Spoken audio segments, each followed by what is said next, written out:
So we're gonna introduce you. I in- think we should start out just you guys sitting though. I still think I should walk in just to have that. Just to have that. Walk in my briefcase. You guys just think how you're gonna introduce the newsletter. Introduce me. You want to go Sign your first? Or you want me to go contract. Sign first? your soul away to me as well. Sure. Yeah. Um. Yeah. I'll just say who I am. Yeah, Talk about how we started the newsletter, and then give it to you. And then you could introduce. Then we could sign it, and then say that. sure, You sure. Yeah. Okay. All right. Hi.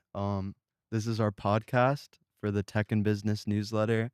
My name is Pierce Berke. I'm an Amherst College rising junior, econ math major. And I'm here today to introduce my good friend Leo Duarte.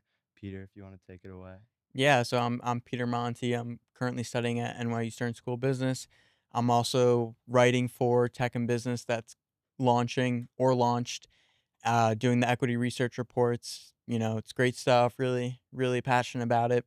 Not as passionate about it as Leo because he's, the most passionate about it. It's his child, but Yeah. yeah, he'll be joining us, which will, that'll be great.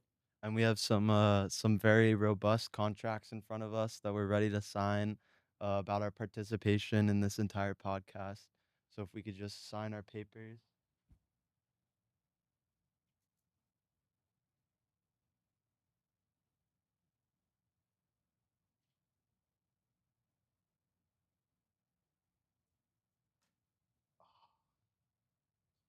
All right. And now if we could introduce the man of the hour, Leo Duarte, please come to the table.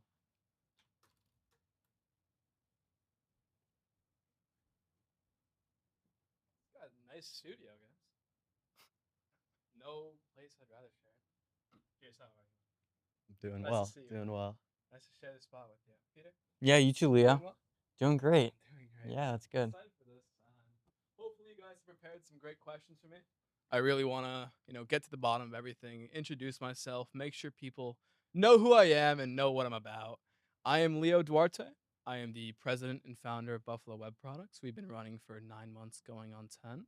And I am the chief business development officer of techandbusiness.org, which has yet to be released, but probably released by the time you guys are watching this. But yeah, I'll let you take it away, Pierce. Where do you want to start this? Let's guide through and let's get some stuff out, right? So I know you've had a long and tumultuous path to where we are right now. I wanted to start it off asking actually about one of your failed ventures, the Soam soap business company. If you can discuss a little bit how you came up with that idea, the evolution of how it started, how it came to a demise. Just give us a little bit on that. Absolutely. So, starting off, Buffalo Web Products started in November, and we didn't have a vision or direction for the company other than wanting to transform the digital landscape. Dylan and I, and Dylan's my co founder, he's no longer with me, we wanted to start just by doing e commerce and drop shipping, actually. So, we found this thing off Alibaba. It was a soap grinder, it was the Soam soap saw. And we saw it, we thought it was pretty handy, and we could sell it, right?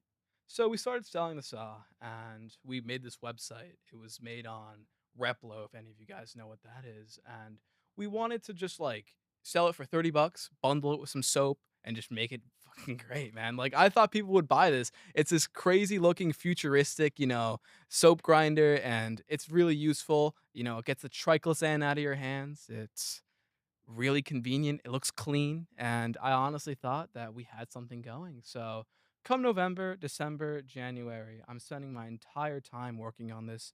Dylan and I have now moved in together, and Oscar, who is one of my friends, is also with me. And we just start working, and we look to bring our vision to life. And I have to learn ads, the Meta ad suite. I have to learn Instagram. I have to learn Facebook. And we have to just learn how to market this thing. And we want to get it off the ground. So we start our first marketing campaign. The website's doing well, and the marketing campaign fails. And because we sent all the traffic to India, and I didn't know how to do the regional settings. I didn't know what that was. We lost the $300 that we put into the marketing budget for that project, and we still had a website, we still had a product, and we still had a dream. So what we do is we get bespoke soap bars, and we get pretty much our own Soam branded soap bars. You can hold them. There's really nice eucalyptus. I think turmeric was one of the things as well, and there was a blue flavor, but I don't remember its name. And we get the soap grinder and we get the bar, and they come, and it turns out they simply don't fit together. And we had to put the brand on pause pretty much. So it wasn't the biggest issue ever, just not having the correct, sizing, and I'm like, "I wanna speak to the manufacturer, I wanna speak to Alibaba as well, see if we can get an even bigger soap grinder." So we're in negotiations and nothing really works out, and we just had to move. We pivoted and we got into web design, and web design is the actual main focus of Buffalo Web Products that you guys may know about. We mainly target fractional executives, and those are people who provide specialized business services for a short period of time, and we sell their websites to them, and that's our current business model, and that is a pivot away from Soam. But learning from Soam, we gathered lots of good skills and lots of good experience, and working on a brand and a business with your two closest friends, there's nothing that I feel like could get me close to that feeling. And obviously, I'm running the business by myself now. Both of my friends have left, and I'm sure you guys are going to be asking me questions regarding that. But as a solo founder, I have found myself and I found a niche where I feel I work and I feel like I found a business model that I could really take further and I could really do a lot with. So that was Soam. It was a learning experience pretty much, but I'm wondering what do you Yeah, think of that? let me I just you really talk so highly about starting a business with your friends, and I guess the camaraderie in that, and just a sense of, working towards a common goal. But now you're independent entrepreneur. What happened with that? Why? You talk so highly of it, yet what's the story behind that? How did such a close bond crumble? Well, I'll guide you through it. So it's February and tensions start to rise a little bit. We were really angry that Soam didn't work. We are 19, 20, 21. All three of us aren't in college. We don't really have ambitions or goals besides, let's get rich. And when the get rich quick scheme doesn't work out and we're there kind of struggling, it's a bit hard. And what happened was, Oscar and Dylan and I were friends, and there was this night, and before that, we start getting angry at each other, viscerally angry. There was this one time I called Dylan in the morning, and we started screaming at each other. Like we genuinely were passionate. We believed so much in what we built, and to have it just not take off, have it not succeed, really got to us. It got to the ego. It got deep within us. And what happened was first, Dylan and I don't really see eye to eye on many different issues, and we're kind of like we're just kind of talking with each other. We're not really as invested as we were just even a couple months ago. And there was this one fateful night we go to visit Amherst College in Massachusetts. Pierce is more than familiar with this because he was actually there. And it was a fun night. We visited Pierce's friends. We saw his camaraderie, his brothers pretty much, people who were, living with him, and we had a great time. And come the night, right? What happens is Dylan doesn't want to drive me home anymore. And that is because I was off, kind of a handle of fireball. I might have said a couple things. I might have, corroded the trust within our friendship. That's how I'll put it, right? And he wasn't too happy with that. And we get into an altercation. Pierce is in the car. I'm in the car. Dylan's there as well. Dylan is like, "So you're driving Pierce to White Plains?" Which is about an hour drive from my house.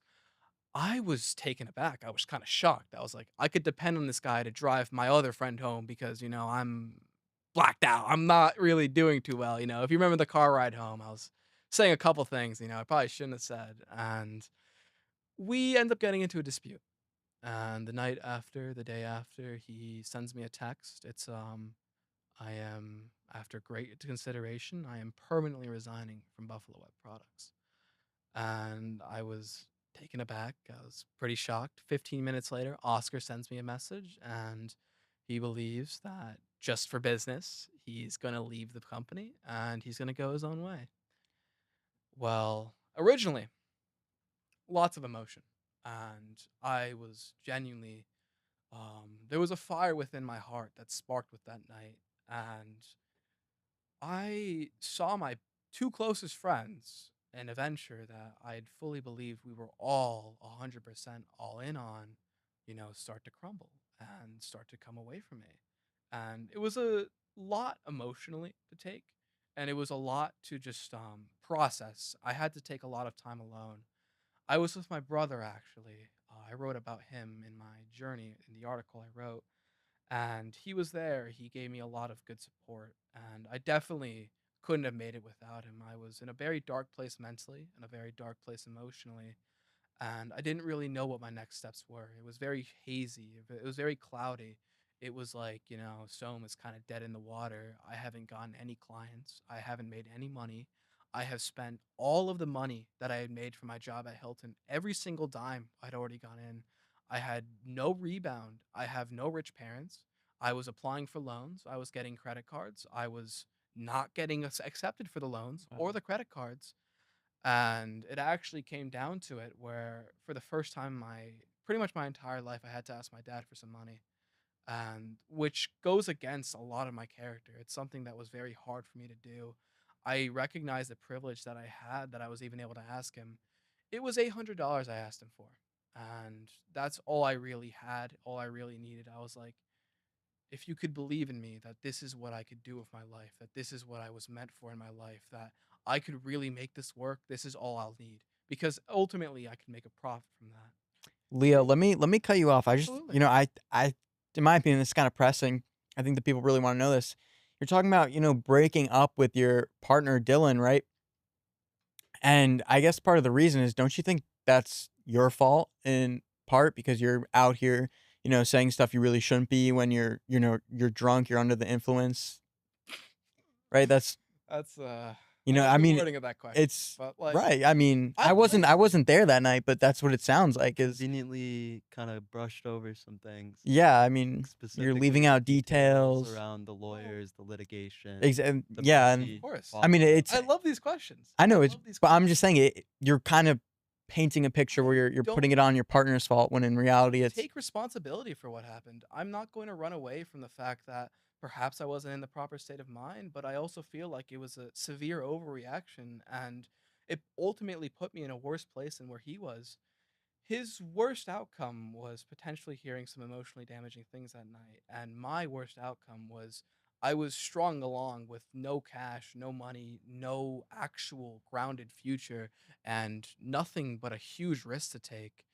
I ultimately do you think Dylan really needed to hear those emotionally damaging things like that? well, It doesn't seem it's like it's related to business. That's, you know, Seems I as if it crosses a line yeah, past exactly. I the mean, business relationship into a point where it might affect a 10+ year friendship that you guys had had, a cherished, loving friendship that almost completely came to an end.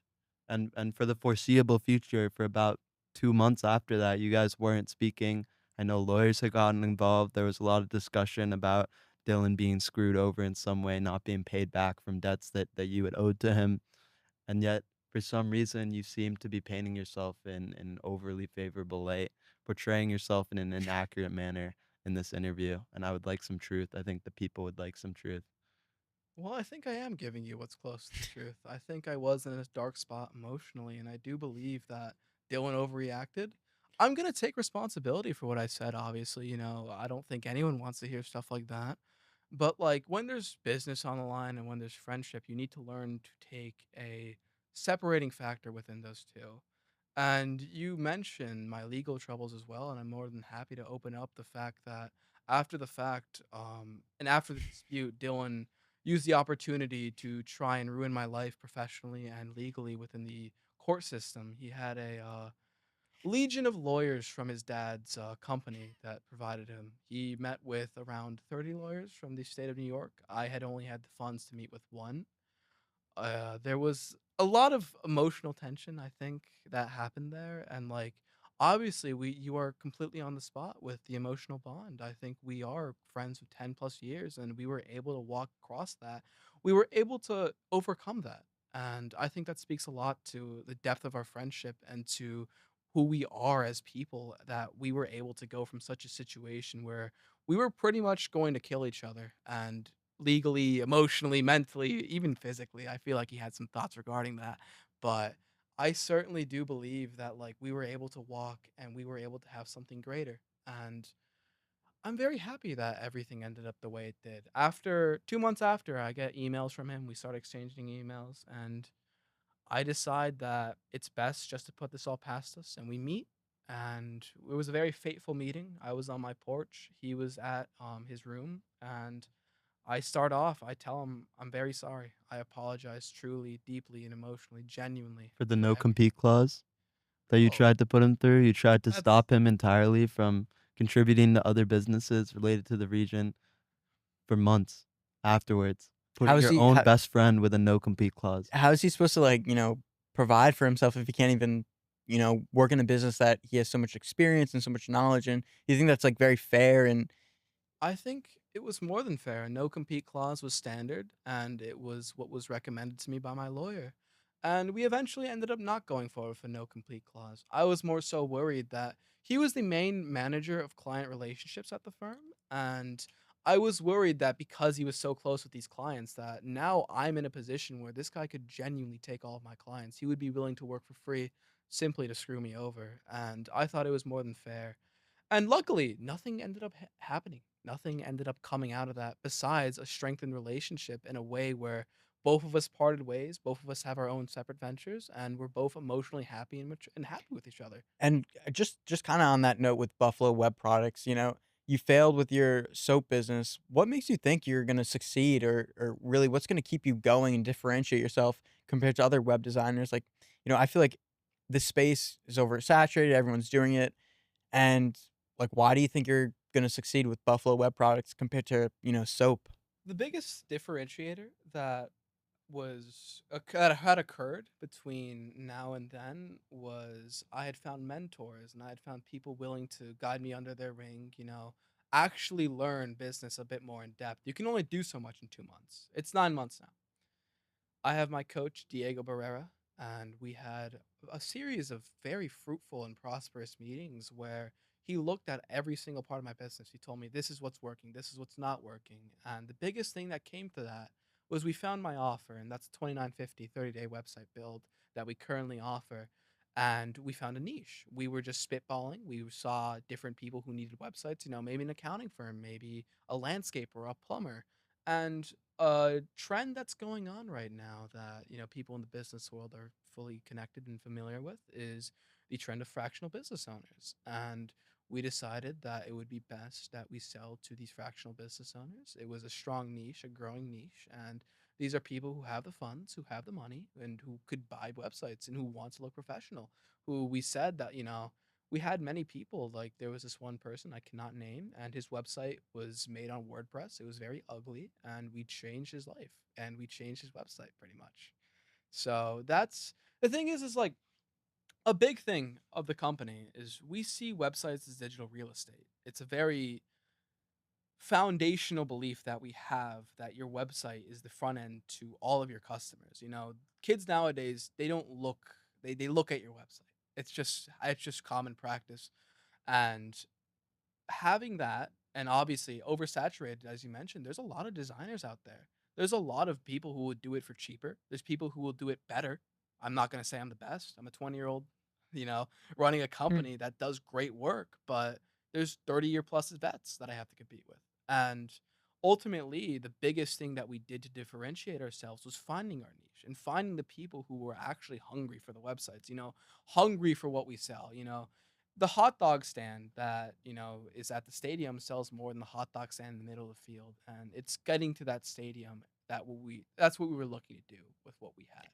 Right, and I guess kinda on that note, I was reading Peter Thiel's Zero to One book, and one of his, main tenets is you really gotta carve out a super niche audience and then build up from that. Do you see your business, scaling into a larger audience or, fulfilling a different niche? Like, where do you see Buffalo Web Products in 5 and 10 years from now?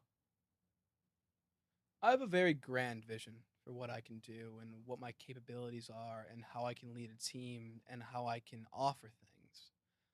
The eventual vision for Buffalo Web Products is to become a digital solutions conglomerate, offering agency services such as website building and marketing, and offering a portfolio of brand products. And those are currently in the works. I'll tell you about the first one, and the first one is Pickup, an athletic supplement company that has been in the works since November, and that has been built alongside a co-founder, Dylan Mangla. So, I guess my other question is, you've failed previous businesses with Dylan and kind of just on that, you're working with Dylan again. You had a falling out. You failed your first venture with Dylan. Why are you going down the same path? It seems like, the inevitable is going to happen. I don't know, maybe you'll say something again just like you did last time and tensions are really going to build up and who knows, this second business might fail again. I'm just curious about that. What do you have to say? We're bridging into entrepreneurship and the inherent risks that get into it. Obviously, there's risk. I understand that. And going into a business with someone I failed with, I view that as growth. I don't view it as something that's going to blow over. Both of us have developed emotionally and maturity wise. And I'm very excited to see what we have in offer. And we have some pretty big, things coming up. I can't disclose too much regarding that, but we're going to be sponsoring athletes and we're in talks with a couple people and I'm not going to tell you who, I don't give you all Sure. my secrets, but like we have something with Pickup and it's going to be an electrolyte based hangover cure and we're going to bridge it into eventually a portfolio of you know, athletic supplements that work and Dylan is currently researching, I'm currently researching, we're both giving our efforts and there's a lot of mutual agreement, and it's honestly like we've been stepping into like what works for each other and what works for us, and I feel like he has been a great big chapter in my own entrepreneurial journey. However, he is but a chapter. I'm going to have ultimately like a storied career, and Dylan's going to be a part of it. And however big a part is however big it ends up working out. And I'm happy to see what lies in the future for us, Dale. That's interesting. I mean, I'll just chime in on my own opinion. I don't really think a sports supplement company is, exactly a great business to be in. And you're competing with legacy brands like Gatorade, Powerade. Seems like a huge barrier to entry, Yeah, and and, like, it would require a lot of expertise, funding, experience, things that you simply don't have access to in the same way as large competitors and key players in that space. yeah, like, and it seems like you're just trying to reinvent the wheel here. Like, seriously, other than electrolytes and sports nutrition, it seems like everyone else is on top of this. Why are you trying to create something that's already out there? Well, I'll say I never stray away from a risk. If there's people who are bigger than me in the space, I'll say, of course there is. I mean, that's just the nature of this. I feel that Dylan and I have a story, and I feel like Dylan and I have the opportunity to make something that works. I feel like both of us can create a product that we both believe in. You're completely on the dot by saying it's something oversaturated, and I don't believe that there's something differentiating us besides the fact that I am involved and so is Dylan. When you keep bringing up this story, why should anyone care about your story? Like, I mean, it's a supplement brand. What story do you necessarily have? If I want a supplement at the store, maybe creatine, I don't care what story somebody has. Like, why would I care what Leo Duarte's story is? The story I speak about is more so regarding my personal brand rather than just pickup. And I understand that you think that my only differentiating factor is there's a story behind it, other than it's a good product. I don't know I if don't. it is it's probably not a good Well, You you've have product. never seen 0 it real. advantages, let's be real, Yeah. 0. No Could probably drink experience. some fresh squeezed lemonade and get more, nutritional benefit I'd from rather drink tap water from Flint, Michigan than your supplement. I think that's a oh bit my risk to say, Pierce. I don't think that's the correct wording I would Well, use. knowing how you treat your friends, I'm not exactly sure what you'll be putting in these supplements. So, Well, I mean, there's a modicum of trust that we have that we've gone on with this podcast and a level of professionalism I've come to expect from you guys. I think you guys have been a bit on the nose with this questioning. I won't lie, and I'm happy to answer anything and everything, of course, and that's just how I am as a person and as a brand owner and as a manager that no matter what you guys ask me, I'm willing to answer it. And it seems like there hasn't been a level of trust that I've built up yet, and I'm looking to build that now. I'm looking to give you guys my full honest thoughts and opinions regarding what we're speaking about, and I appreciate this line of questioning. I think most people would have walked out by now, especially considering the tone and the nature of these questions, but I welcome it. And I'm happy that this newsletter can get a start with something that, is authentic because I am a 20-year-old. I am someone who talks a lot of shit, and I am someone who deserves to be grilled, and I am someone who deserves to have this line of questioning. But the thing is, the difference between, a bullshitter and someone like me is that I get stuff done. And that's ultimately what changes someone who doesn't do anything and someone who does things is that I Sure, actually get things done. you talk about getting stuff done, but, like, give us some reference. What have you done at Buffalo Web Products? Like, what's the revenue looking like? I Like, how have why should we believe you? You say you get stuff done, but We need some proof, some accolades, some evidence, achievements, How about numbers. this? I'll just tell you where I am in my life, and I believe I have a voice. I'm going to be given a voice for what I've done, and I'm happy to give that voice. I am 20 years old. I turned 20 in June. I have a 20K MMR monthly business, and this is off no college debt. This is off no, you know, talking about my own achievements. I kind of flusters myself, right? I don't have any outstanding debts. I don't have any obligations. I have the freedom to go where I want, to do what I want, to see who I want to see, to spend excellent quality time with my friends, to love my parents, to love my family, to love my friends. I want where I am to be somewhere that people younger than me can look up to, to have their own freedom and independence, to learn that, stuff is possible, that, people who have talent can actually make a living off of it instead of needing to find, I'm not going to say employment's bad, but I offer a different, path to that. I offer something that gives grants you freedom, and the only price to entry, the only barrier is labor. I want my work and I want my labor to be something that people ultimately look up to. I don't believe I'm worth looking up to just yet. I believe I'm worth studying. I believe I'm worth, taking note or taking some interest within. But ultimately, 10, 20 years down the line, I'm only 20. Do you think I'm not going to continually, procedurally get better and better at what I do? There's ultimately, no ceiling or no limit besides the one that I place within myself within my own work. I want my stuff to eventually be a case study for a younger entrepreneur or for a younger business owner and be like, oh, Leo Duarte did this when he was 20. I'm 15. I can do this. I'm 14. I can do this. I think that like being in the position where I am is somewhere where like I'm very blessed to be here. And I accept that and I recognize that. However, it wasn't all luck. It was a combination of talent, timing, and the capacity to actually, execute on all of that. And the willpower and the labor that I had to put into this is something that I am very proud of myself for doing. And I want other people to learn from that. And that is why I feel that I, not deserve, but I'm giving myself a voice to project that to others. I mean, all of this is one thing, but then I feel, like looking into something like supplements with all the regulatory barriers, getting something approved by the FDA, this seems like a much bigger undertaking that requires a lot more clear preparation, planning, and expertise that neither you nor Dylan have in order to truly like execute correctly and not have another venture like Soam turned out. Well, I feel like we're focusing quite a lot on this. I'll say leave it to the experts. I mean, but you're not an expert, so who are we leaving it to? Exactly. You don't have anyone else working for you, really. I mean, are you not familiar with contracted researchers or people who No, could I'm not. Enlighten actually us. do this stuff? Enlighten us. Like, you can pay someone to do research for your brand, and you can pay experts to, figure things out for your brand. I feel a big thing you guys are harping on is just me and Dylan. However, we are both more than capable of building excellent teams to get things done. And I think a large part and why I love entrepreneurship is that not everything's individual. All of these websites that I do for my clients, I was originally doing most of them. Now I have a team who does most of the labor for me.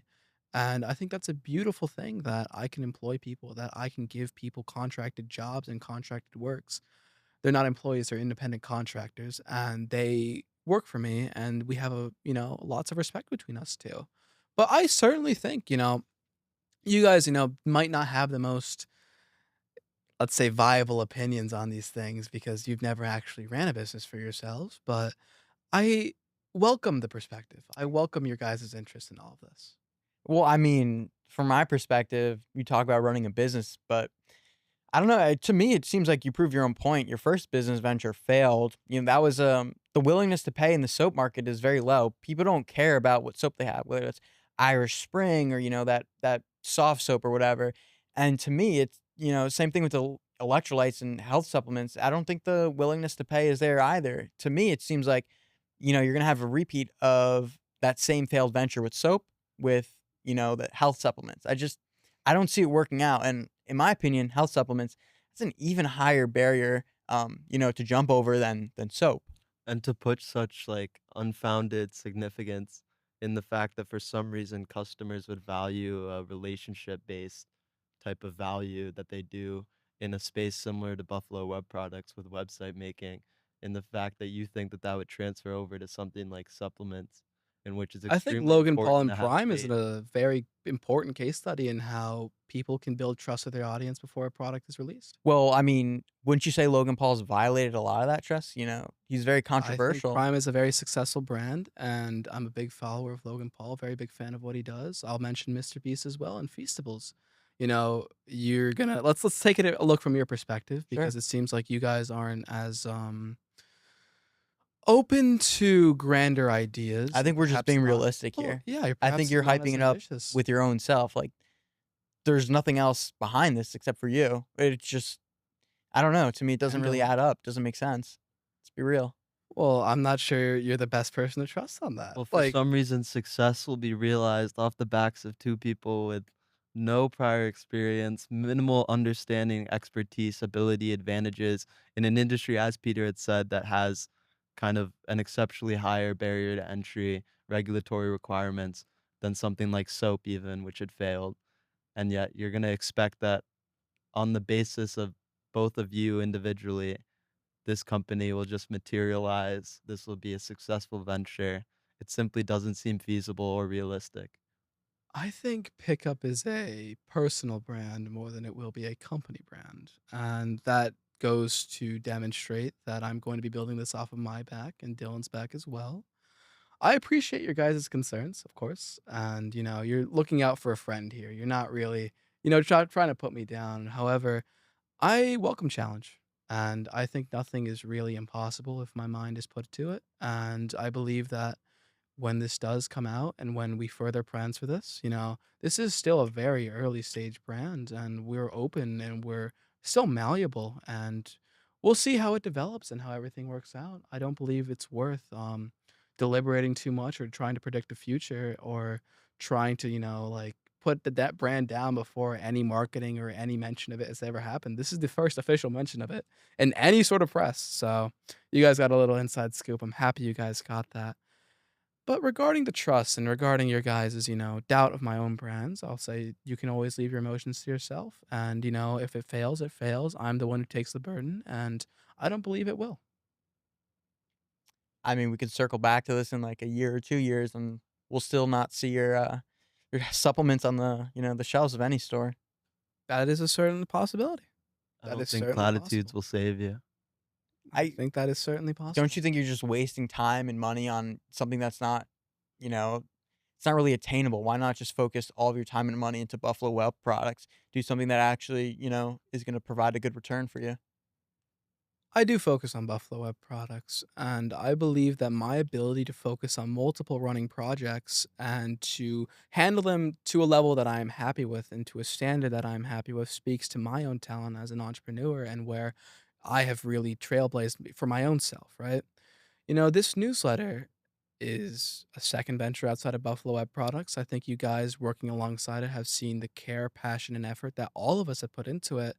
And I have been managing my other brand just alongside this. And I have also been in talks with a educational tutoring company as a head of marketing, and I have been able to balance the responsibilities that come in with that as well. And I think the level of balance that I can hold and the level of balance that realistically I can do is something that only comes with my own personal talent and understanding of myself and understanding of how to manage multiple projects and to be able to succeed in all those ventures. I mean, you take a look at someone like Elon Musk, who has Tesla X, who has Grok, who has XAI, who has the Boring Company, who has all of these ventures, not to say or make any sort of claim on the controversy regarding him. I'm simply pointing him out as a case study.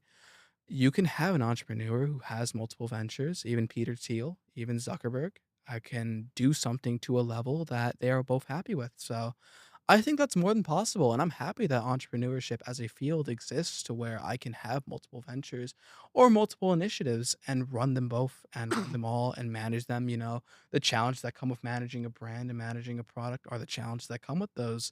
And I have undertaken, had to learn a lot in a lot of time, in a very short period of time. And understandably so, I am very happy that everything has worked out the way it has. I think that's a horrible comparison to begin with. I mean, these people, Peter Thiel, Musk, yeah, sure, they manage a lot of companies and ventures and all of that, but they have experts, people at the top of their field, within each of these companies. But you don't, you supplement the supplement brand, like you don't even who you don't even have experts in this.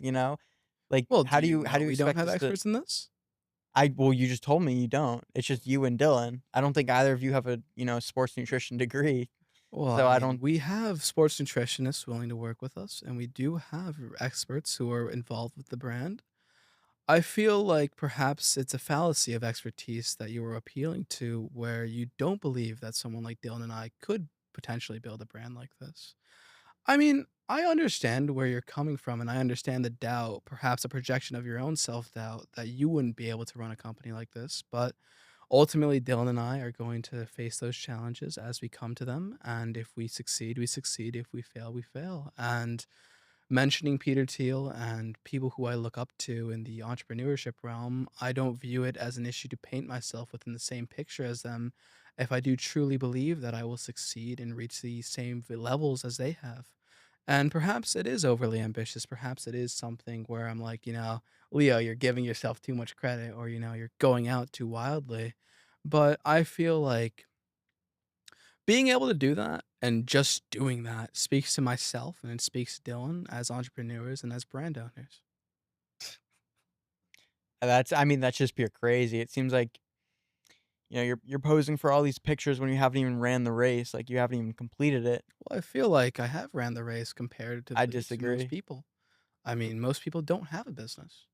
But what's the point of a business? Like when you can work for someone else and probably make more money. You don't have the stress. You don't have to worry about that. That is a very Don't you real think it's just your opinion on it? well, that is a very real counter argument to running a business. And the way I would view it within my own life is that it worked out for my own life. And ultimately, I have resonated more with becoming a business owner who has the freedom and independence from a job. I've never been one to be so obedient, at my time in New Albany. And, how with that went and with how I found my own character and how I found myself, I found that entrepreneurship was what spoke to me most. I don't believe it's something everyone can do, and ultimately, like, a lot of people try it and a lot of people fail. Some people never make it. Some people try for years and years and never make it. I have, to a point, made it to where I have made and generated revenue to where I am a proven entrepreneur, and I feel that does differentiate myself from others in this field, some other, AI, ChatGPT, all those people, right? But there is a very real, um, perspective in saying that you can just get a job. I don't doubt anyone who has a job. I will never respect someone less for having a job. But, it just wasn't for me. And I mean, we keep mentioning these people like Musk and Thiel, but they all have college degrees. Leo, you dropped out of Albany. What like you really think you can compete with other entrepreneurs who have the credentials and they're probably smarter than you, let's be real. Like you really think you can compete with that? I'm not the smartest. I'm not the hardest working. However, I have an intuition that never fails me. And I actually currently am enrolled in college. I'm going to Western Governors University and receiving an accredited business management bachelor's degree. And I am honestly on pace to graduate this year. However, I may have to push it back to the next term. The way they work is it's completely self-paced and you are able to take exams as soon as they're available to you. And I have currently completed 3 exams. I've also received an excellence award for my writing in one of the tasks. And I would say I would speak to WGU as a school and just say that like it's an amazing opportunity that I'm able to continue college and I'm able to study and I'm able to receive my bachelor's. And I personally do not believe a bachelor's is essential to running a successful business. However, it does certainly help. And I feel it's best for me just as a career and as a just on my own personal life that Yeah. I could get a bachelor's. And let me ask, you said your intuition never fails you, but I mean, if your intuition never fails, why'd you start a soap business? I mean, that failed. So there's clearly something off. Either you're lying or your intuition just isn't there. Like, can you enlighten us on that? Was Buffalo Web Products more of a fluke than a planned success? I would say it's not really a planned success. You can't really plan for success in entrepreneurship, but you can certainly attempt for it and certainly receive it. I would say with my soap company, it's like you can't really expect in entrepreneurship, there's a target and you got to take multiple shots. And if you're a rich kid, you can take more than one shot. I'm not sure if you guys are familiar with that expression, but I took a shot. I didn't hit the target. I failed. And I'm more than happy and willing and open to talk about my failures because I think it's a learning thing. I think people can learn from, maybe you shouldn't sell this shittily drop ship thing from China. Maybe build an actual brand and see what goes for you and see what you can do with that. You're talking about learning from your own mistakes, but when it comes to this next venture, I see many of the same mistakes just lining right up. Seems like you're just falling to the same pit, and I don't know. It doesn't seem like you're quite learning. I think you don't really understand what Pickup is as a brand. And I feel like it's something that's not even in talks to be released this or even next year. It's something that's very far in the future. I understand and I appreciate your concerns. However, I don't see where you're trying to question me. I feel like you're attempting to question me and my validity by looking at my failures and looking at a potential failure of mine rather than focusing on the success that I've been able to, actually receive. And the notable award that I've just won as well, I'm very happy to speak about that I've received a Promising Entrepreneur Award from the Founders 2.0 conference to be held in Las Vegas at the Bellagio Hotel next year. I would say that Pickup as a brand has not even been registered as an LLC. It's a very far in the future thing, and all the minutia, all the details will come as they come. So I appreciate your concern, Peter, but I'm not really sure where you're trying to steer this conversation, where you're trying to kind of move things, right? Yeah, well, I mean, I think it's simple. A lot of the viewers, they're just gonna they're gonna look what happened to you with your soap business. They're gonna say he failed. This is an oversaturated business with a very low willingness to pay, and that same thing is happening here.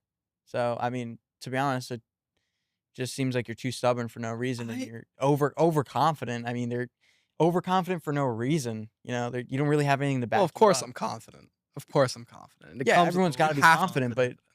Overly. overly, there's nothing really to back it up. To be I frank would with you. say that a level of delusion is not necessary. However, it does certainly help within business. I do not consider my potential failures. I do not consider that I could potentially fail. I only consider success and I delusionally, to a point, And that I mean, delusionally that's part of your believe in that. problem. If you don't consider failure, then you're not really weighing I all the options here. I And consider negative options appropriately. However, I do not so you're consider going back on your word now. well, You just said you don't consider failure, but now you consider negative options? Yikes. I I feel mean, that's kind how of are people gonna trust you when you're lying to our faces right now? Doesn't make any you're kind sense. of playing semantics here, I Peter. feel like you're But I'm saying being so much genuine. while communicating Being so genuine. little. I feel Exactly. like I'm communicating as much as I can be with these questions. Substanceless, like a politician. Perhaps you How will the can people trust you? well, they can come to trust me throughout my success, and I feel like you're here to give me substanceful questions, and if we're finding an interview where we're not getting much substance, where we're not really getting anywhere, I'd like to question the interviewers and, where you're trying to steer this your conversation. I'm playing a lot of offense, a lot of defense here, and I appreciate it. I appreciate an opportunity to kind of go over everything that I've done, but I do believe that this would be a more fruitful and abundant conversation, prosperous conversation, I should say, if we chose to focus on what we could teach and what we could learn from, my failures instead of focusing on just, the failed aspect, of course. Too much delusion. I mean, Well, I seriously. mean, yeah, it's difficult to break through and have meaningful learning moments when we're sitting across from someone so deluded, so so caught up within their own magnificence, unable to recognize the possibility for failure, the large obstacles ahead. Seriously, it's actually unbelievable. So you believe it's unbelievable? Yes. Well, why? Because I think anyone with this level of delusion, no matter no matter how much alleged success that you may have with Buffalo Web Products, there's bound to be a repeat of the failure you would experience with Zoom. And I think it's in bad faith that you proselytize um, how you've able to become self-sufficient and everything when you're simply ripe for repeating the same patterns that had led you to your failure previously. Well, I feel it's in bad faith that you keep mentioning Somme as my first venture. But you didn't learn anything from it, so that's why it's I feel like I getting learned brought more up. than enough from it. I learned how to build websites, and that's what I'm doing now. Sure, but I mean, some of the core fundamental, lessons from that, you're you're still repeating and you're still failing at that, it seems Like, like. you recognized yourself how you entered into a market with minimal expertise. Certainly, there's a past considering it was your first venture, but you had said that you had learned that it wasn't a good idea to drop ship poor quality products, not have much preparation planning involved, and yet you're willing, no matter how far down the line, to enter another business with a partner that you had conflicts with in the past, but more importantly, in an industry with even more obstacles, barriers to entry, and yet for some reason, seemingly just delusion is what's fueling you in terms of the fact that this would go differently, or if in some way you could possibly apply your expertise from a completely mutually exclusive field with website design into these supplements with pickup and simply off-source and offload all of the actual hard work and expertise from other people into a half-assed product similar to Soam.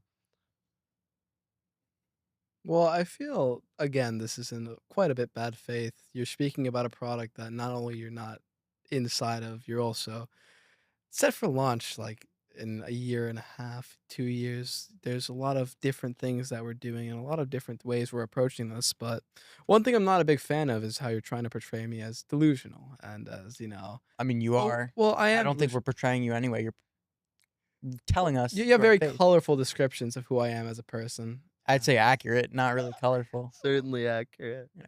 I mean, who else is doing it like I am? Plenty of people, plenty of people. I mean, mention some. Meant Are you talking about supplements or web design? Who's doing both supplements web design? I'm either or. I mean, both don't. I don't really see a. You don't have synergy when you cross the two. There's Of no course synergy. not. I'm sure that the Yeah. And So reason what's why what's there aren't the many people I in both of feel those is like my ability to cross over into different fields and to do well in those different fields speaks to myself. And ultimately, I feel a big part of this interview is honestly, you're kind of derailing this by mentioning pickup so often when it's mostly an idea more than it is an established brand. And I can't really defend something that hasn't really been made. It's not okay? concrete yet. Then we'll ask Uh, you about Buffalo Web Products. of course. Yeah. So I mean, how big is the team working for you, and like, what is management like at Buffalo Web Products? I Can you am tell us about the that? sole manager and I have a team of four. Wow. I have a designer, a consultant, a marketer, and someone who works in AI automations, actually. Those are the four people I work alongside with. These are people I've met, through different walks of life, through LinkedIn, and one through Upwork. It was actually a freelancer that I hired who I eventually became friends with, and they work for me, and I pay them very fairly. And ultimately, that's the team that I ended up building at Buffalo Web Products. And originally, it was slated that Oscar would be my marketer and Dylan my operator, and ultimately they went their own separate paths. I learned how to manage employees and how to manage emotions, how to manage tensions, how to resolve conflicts, and how to guide my employees effectively and properly from that venture. I would say that my team now is excellent, and I'm more than happy to be the person that gives them jobs, that contracts them. These are people who couldn't really find jobs. They were struggling. They were, out of work. They didn't really know how to market themselves as freelancers. I built an offer. I built them around them as a team, and we have a very successful, kind of treadmill going on where I am leading them. I'm finding them clients. I'm finding them offers. I'm selling for them, and we are doing pretty well. What are some big things on the horizon for Buffalo Web Products? Well, a big thing that I've worked on very recently was a finance company I was personally referred to and contracted for website app development. And we worked a lot with cloud functions. This was a very heavy cloud project, our first heavy cloud project. And we're currently working on this, maintaining this, and doing enhancements for this. And it's a very special opportunity to be able to work with something in finance. The company name I can't really give out.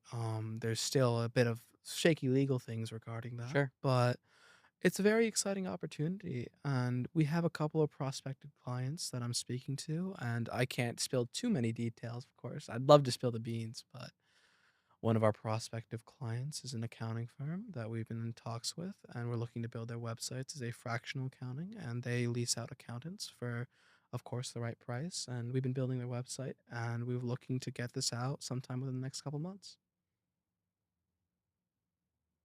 Why would you say you gravitate towards specifically fractional business services rather than more long-term partnerships? I spoke with this with my mentor, and we decided that it would be best to fall ourselves in this niche because, like, there's people who are willing to buy from us and we can sell to them. And it wasn't like, I'm made for this. It wasn't like the first thing that came to mind, but it was a market and it was what we decided would be best for us. So you just said you didn't think you were made for this? I'm a little confused on that.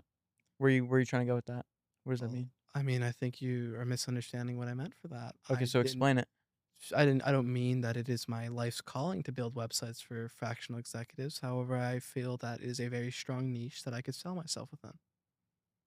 Do you see Buffalo Web Products exiting this specific niche in the future?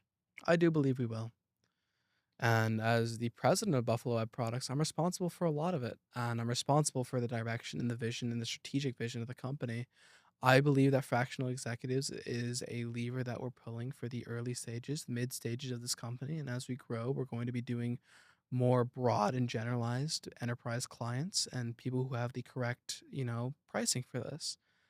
I currently sell my services for 29.50. I am looking to up them to 20,000. So there's a lot of stuff in the works and a lot of things that I've been doing to craft another offer and go into brand strategy, marketing, go into all of the facets where I feel that we are talented in and really start selling some things.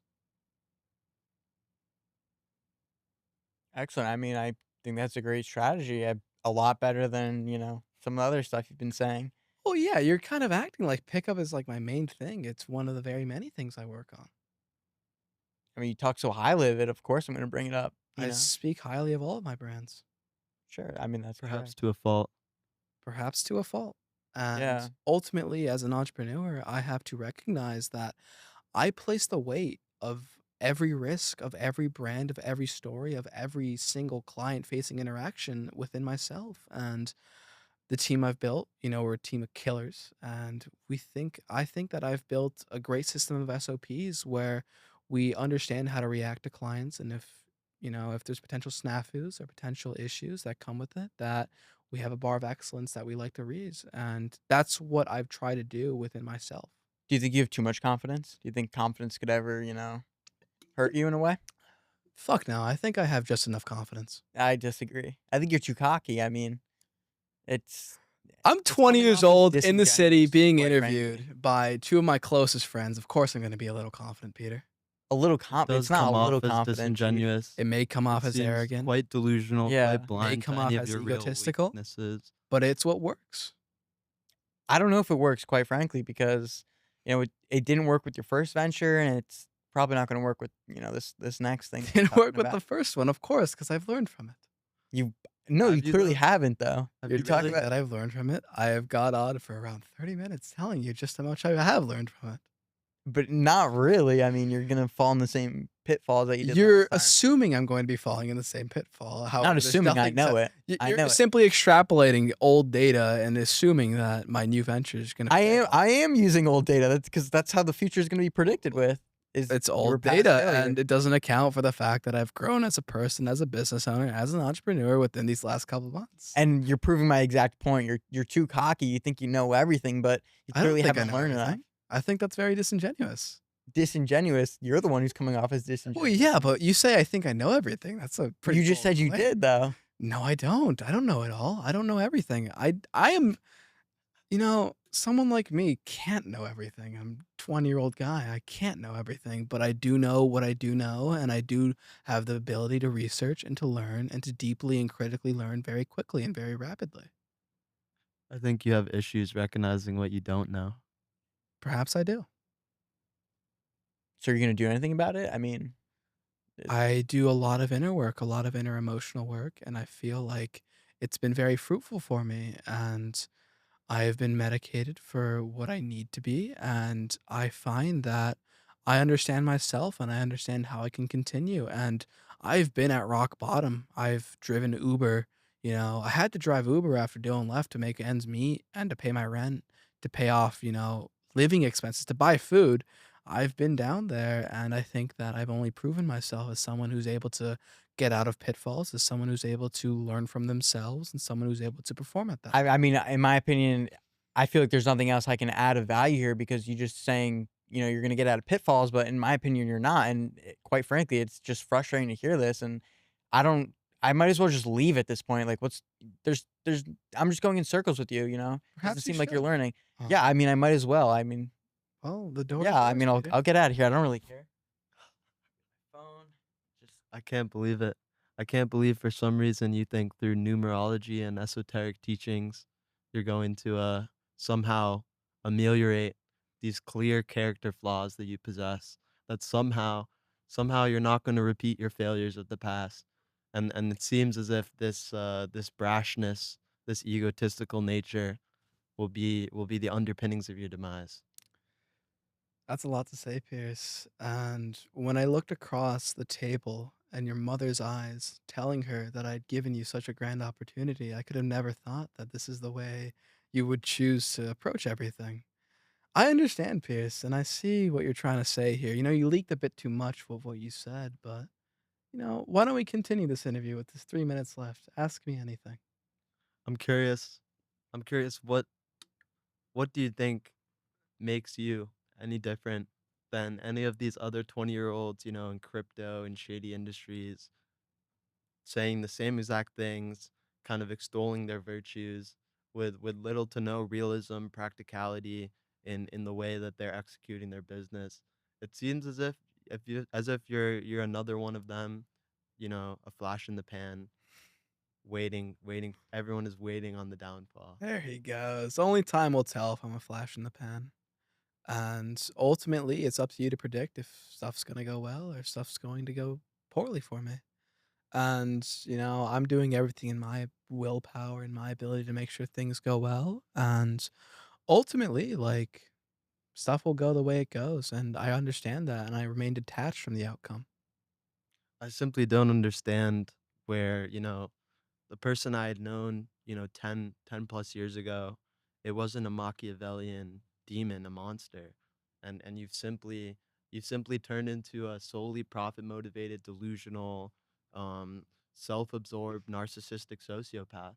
And I'm curious about how you turned into such a horrible person, such a Machiavellian caricature. I think you're going off the rails here, Pierce. I'm not really sure what you're getting at. You're calling me narcissistic and sociopathic? I mean, you were I about don't to really prevent your own friend, one of the closest individuals you've ever known, from competing, from making ends meet, making a living in an industry in which he had already put months of expertise into, months of hard effort. I feel like every So action I close had to cut taken off your from that loved point one. on was well deserved and well merited within my own rights, and I am unabashedly there without any sort of regret for what I had done. And Ultimately, I don't view myself as a sociopath. I think I'm a very well-adjusted human, and I'm very happy that you're bringing these concerns up. Well, I believe we've reached an impasse. I don't think any new value will be added.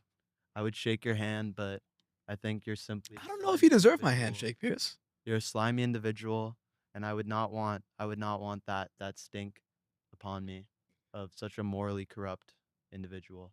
Well, I'm happy to hear what you've had to say. We don't have much time left, but I would just like to say, Pierce and Peter, thank you guys for interviewing me. And I think that's it.